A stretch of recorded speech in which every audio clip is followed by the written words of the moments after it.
أشكركم على تمكيني من هذه الفرصة للمشاركة معكم في الاحتفاء بصاحبة السمو الشيخة فاطمة أم الإمارات.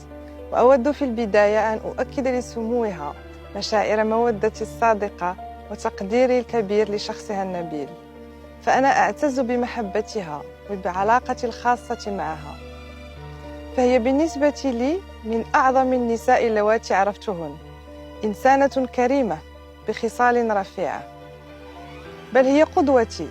علمتني أن العطاء لا حدود له، وأن فعل الخير هو الهدف الأسمى، وأن الصبر هو طريق الوصول، وأن المرأة مسؤولة عن توازن الأسرة والمجتمع. وعلمتني أن تربية الأبناء على المبادئ هو خير استثمار في المستقبل، وأن حب الوطن والإخلاص من أغلى الشيم.